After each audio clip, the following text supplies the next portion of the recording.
Join me as I push myself to face my biggest fears head-on and show you how to not let anything hold you back. Fear is something we've all experienced at some point in our lives, whether it's the fear of failure, rejection, or the unknown. It's that voice in our heads that tells us we're not good enough, that we're not worthy, that we'll never succeed. But I want you to know that fear is not a weakness. It's a natural human emotion that can actually become our greatest motivator. When we let fear dictate our actions, we miss out on so many opportunities. We play it safe, we stick to what's comfortable, and we never truly reach our potential. But what if I told you that the only way to overcome fear is to face it head-on? What if I told you that on the other side of fear is growth, empowerment, and success? One of the most common fears people face is the fear of failure. We're terrified of not meeting expectations, of not being good enough, of making mistakes. But failure is not the opposite of success, it's a part of success. Every successful person has experienced failure at some point in their journey. Thomas Edison, the inventor of the light bulb, is famously known for saying, "I have not failed, I've just found 10,000 ways that won't work." Another fear that holds people back is the fear of rejection. We're afraid of being told no, of being turned down, of not being loved or accepted.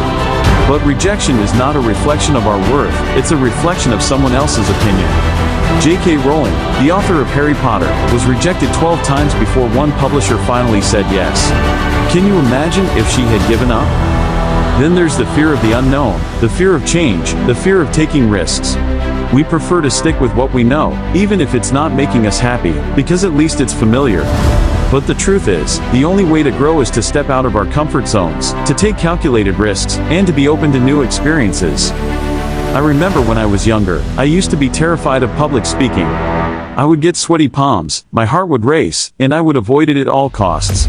But I knew that if I wanted to pursue my dreams, I had to overcome that fear. So, I started small. I took a course, I practiced in front of friends, and eventually, I started speaking in front of larger groups. It wasn't easy, but with each step, I became more confident, more empowered. Steve Jobs, the co-founder of Apple, is another great example of someone who overcame their fears. He was fired from the company he started, and he was devastated. But instead of letting that failure define him, he used it as an opportunity to learn and grow. He went on to create Pixar animation studios and eventually returned to Apple, where he revolutionized the tech industry. There was a pivotal moment in my own journey when I realized that fear was holding me back. I was working a 9-to-5 job, but I felt unfulfilled. I felt like I was meant for something more. I was afraid to take the leap, to pursue my passion, because I was afraid of failure. But one day, I realized that the only way to truly fail was to not try at all. So, I took a deep breath, I quit my job, and I started pursuing my dreams. That moment of confrontation, that moment of facing my fears head-on, was the breakthrough I needed. It wasn't easy, there were still doubts, there were still fears, but I knew that I was on the right path. And that's what I want to leave you with today. I want to remind you that fear is not something to be feared, it's something to be faced. In this video, we've talked about the common fears that hold us back, we've shared stories of people who overcame their fears, and we've highlighted the importance of confronting our fears head-on. The question is, what's holding you back? What's the fear that's stopping you from pursuing your dreams? Take a moment to reflect on that, and then I want to challenge you to share with me in the comments below. What's the fear that you're facing, and how do you plan to overcome it? And if you want to hear more motivational stories and learn how to overcome your fears, be sure to check out another video on my channel.